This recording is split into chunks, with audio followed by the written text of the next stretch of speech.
I was a scout, yeah, not an Eagle Scout. I made it to life, so I'm a life for life. One of the biggest regrets of my life was not making Eagle, because I had my Eagle project done and I had 17 merit badges done and just never completely pulled the trigger, so didn't finish. So I've been in the troop, it'll be 25 years in April, actually. I like the program, I believe in the program, and it gives me an opportunity to go camping, although I don't do that many weekend campouts, but I like to do the Appalachian Trail and I like to go to Halliburton when we go, and it's been a while. I had worked for the Department of Transportation for 32 years, and now I work for a private firm, and we're the city engineers for a number of different municipalities. So I mostly spend my time, in the field during the construction season, making sure that the city contracts are going according to plan, according to spec. One of our assistant scoutmasters when I was in Scouts was a civil engineer, structural engineer, so that kind of was one of the things that kind of inspired me to go into civil engineering.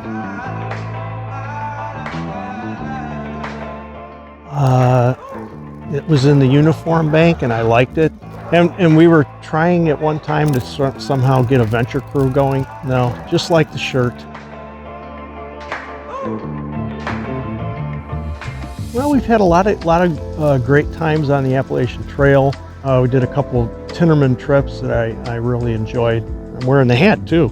Tinnerman was a high adventure camp that Greater Cleveland Council had in Canada. So we go on a week-long canoe trip there where you camp on a different spot each night, paddle for the week, like 50 miles for the week. And certainly my proudest moment is when our son Brent earned his Eagle rank. Pretty proud of these guys. A lot of times people on the Appalachian Trail will make a point to tell us how impressed they are with the Scouts and how they may have helped them out and things like that. I always love hearing stuff like that. If you can make Eagle, go for it.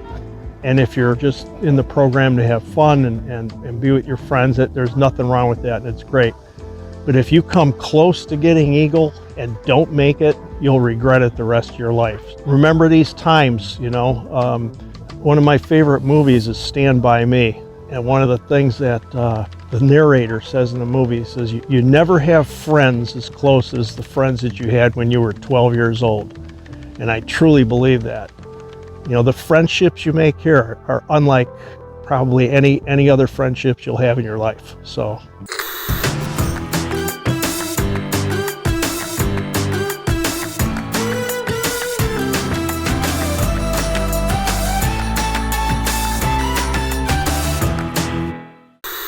Oh, stewardess.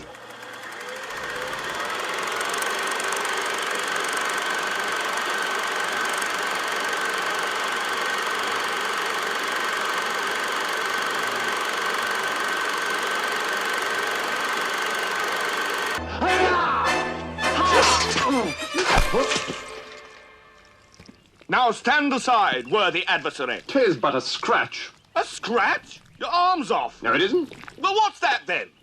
Just a flesh wound.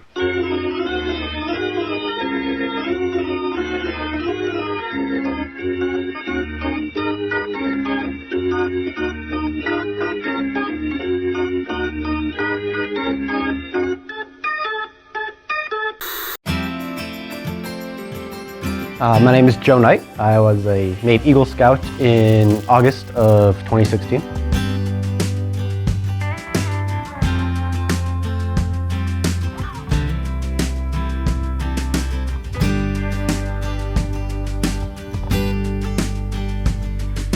I worked for the Grand River Railway. I was hired as a conductor in December of 2016.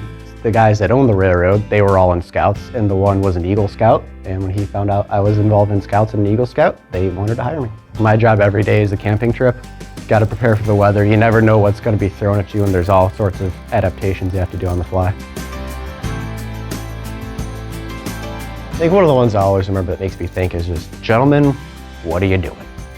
And he would always say that to us when he'd mess up, and now that I think about it, yeah, he wanted us to make us think, and you think about what you did, and don't do that again.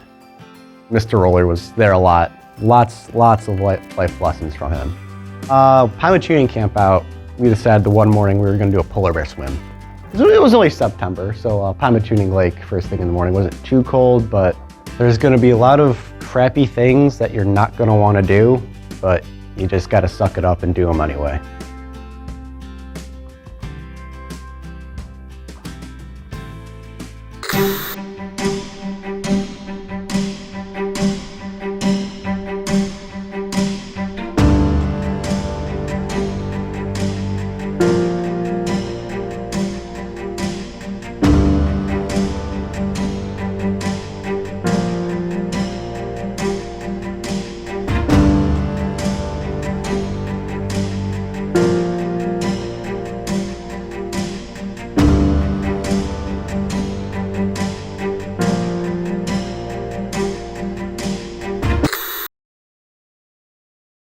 Yo, where my peeps at?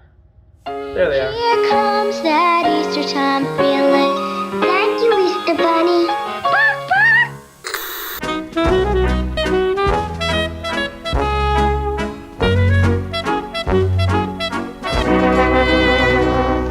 So it's the day after Easter in Cleveland. It's snowing and you find yourself with dozens of hard-boiled Easter eggs. So the question is, what do you do with them?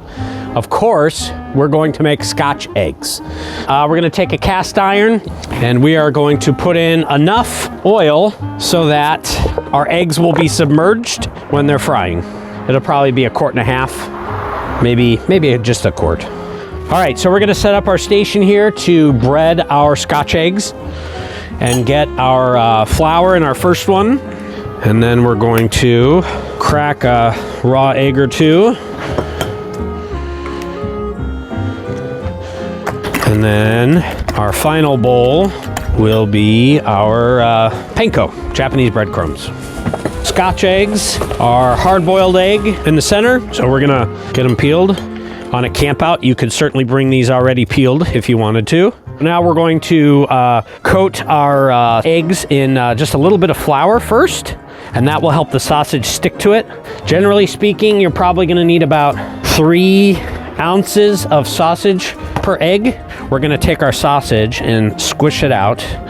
Once you get like a little bit of a patty here, we wanna make a seal and kind of paste our sausage around the egg. Now that our eggs are coated in sausage, we're gonna do what we call standard breading procedure. This actually works for anything. The trick is you wanna keep one hand dry and one hand wet. So as I walk you through this, we're gonna take a sausage ball, and this is gonna be my dry hand. So we're gonna coat it in flour. We want all that excess off. And then we're gonna put it in our wet. And that's when I switch hands. We'll roll this around in the egg until it's coated. And then back to the breadcrumbs, and this is going to be my dry hand. And the reason we do that is if I cross over between them, I'm gonna start breading my hands, and you're gonna get these giant claw hands. So our goal here is to keep one hand dry and one hand wet. So that is a properly coated Scotch egg. Now that our Scotch eggs are nicely breaded, we're gonna come in here to our hot oil. About 350 is good. Our goal is to make sure that the outside's brown as the sausage on the inside is cooking.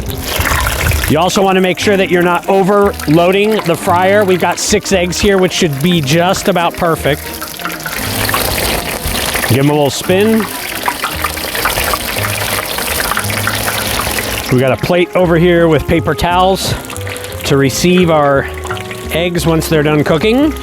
So depending on how hot your oil is, this is probably gonna take, a couple minutes, 3-4 minutes. Sausage is cooked, and out they go. So the question is, what would you do with all this grease when you're done? Certainly the best thing to do is cool it down first. Hot grease can be extremely dangerous. Certainly it can hurt people, but also it's a fire hazard. So let it cool down completely. I would not certainly dump oil. I've seen it thrown on a fire. That's a terrible idea. So I would definitely cool it. If you can strain it or filter it and save it for the next time, that's great. If not, I would bring it home and then dispose of it there. A couple of variations you could do. This one's like a spicy pork sausage. You could certainly do turkey sausage. You could do meatloaf mix. You could do turkey, chorizo, any kind of raw sausage that you want to will make a delicious Scotch egg.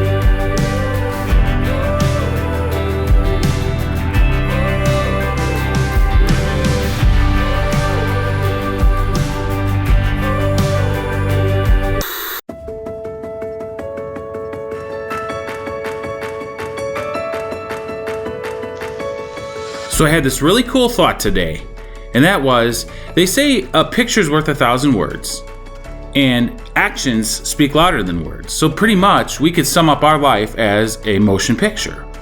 And if that's the case, I'm asking, what type of motion picture are you? What type of motion picture am I? Are you a rom-com? Kind of charming and funny? Are you a suspense and thriller movie where it's just always kind of lingering out there, not sure what's around the corner? Are you a documentary all about yourself? Maybe you are a sci-fi movie. It's just partially you and partially take on what others want you to be.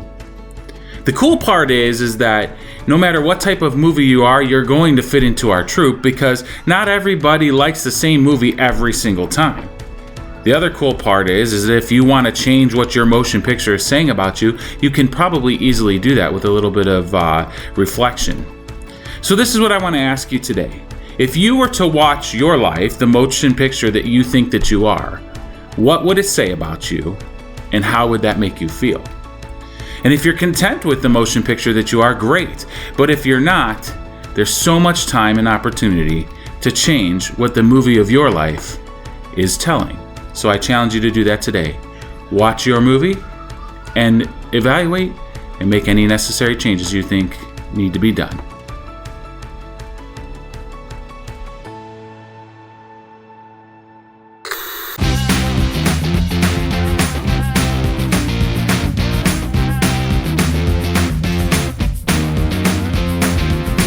I don't know, 25 or 30 maybe.